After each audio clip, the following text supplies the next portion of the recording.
Bon, je vais vous montrer ma recette. C'est la recette de Wiener Schnitzel. Mais en fait, c'est des Porky Schnitzel parce que c'est fait avec du porc. Du porc, pas cher. On achète plein de paquets, le plus mince possible. Ensuite, on prend des citrons, un œuf, du lait, de l'huile mazola, du crispy fine croustillant et du chapelure moins croustillante. Maintenant, ce sont les ingrédients que vous avez besoin. Le reste, ça va être dans quelques instants.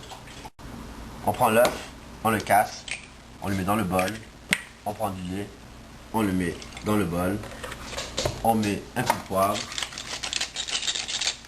on mélange le tout.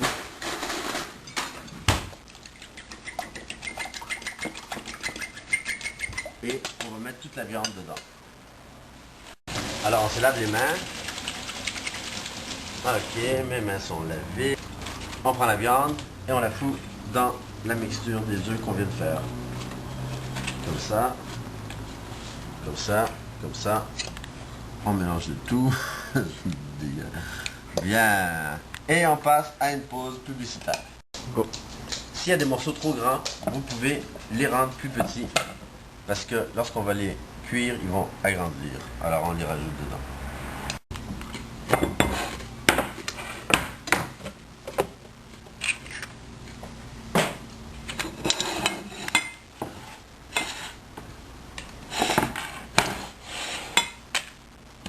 Bon, alors je prends ma chapelure, j'en mets de la fine ici, comme ça.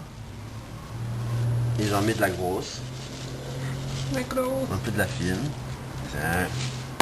Toute ma viande est placée dans la mixture des œufs. Comme ça. Là, je prends un morceau. Je tape avec la fourchette. Je remets la chapelure sur le dessus. Comme ça. Et voilà une belle petite côtelette panée. On recommence l'exercice. Oh, shit. On recommence l'exercice. Ok. Là, vous savez, celle-là, là, elle est tombée sur le comptoir. Comme ça. Tu peux avoir des close-ups sur la technique de chapelurisation.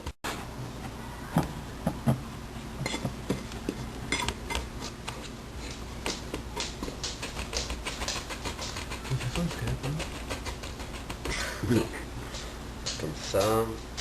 Alors l'avantage, c'est que vous pouvez tout préparer avant que les invités se pointent. Comme ça, ils ne voient pas les morceaux de viande qui sont tombés, sur le comptoir.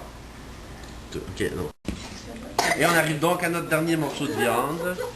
Vous voyez, il reste à peine la mixture, il reste à peine la chapelure, et nous avons une belle montagne prête à cuire. Les choses, ce qui est le cas maintenant, on met les côtelettes dans l'huile. Pas les côtelettes, les Wiener Schnitzel. Ah, les Wiener Schnitzel. Et là, l'huile, elle est chaude en pipi, s'il vous plaît. On fait attention à ne pas mettre les doigts dedans. Et là, vous allez voir, ça prend vraiment pas de temps. On en a déjà une de prête ici. On la met sur des Scott Towels. D'ailleurs, j'ai oublié de vous dire qu'il ne faut pas oublier d'avoir des Scott Towels. Sinon, ça va très mal parce qu'avec du papier de toilette, ça donne pas la même chose. Et voilà. Alors comme ça, on les sort simultanément à fur et à mesure qu'ils sont prêtes. Une fois qu'elles sont dorées. Une fois qu'elles sont dorées. Et non pas carbonisées. Et une fois terminé, on se ramasse avec une belle assiette de Wiener Schnitzel, prête à servir à nos invités. Avec la salade, les demi-citrons et le riz. Tu veux montrer le riz? Voilà le riz.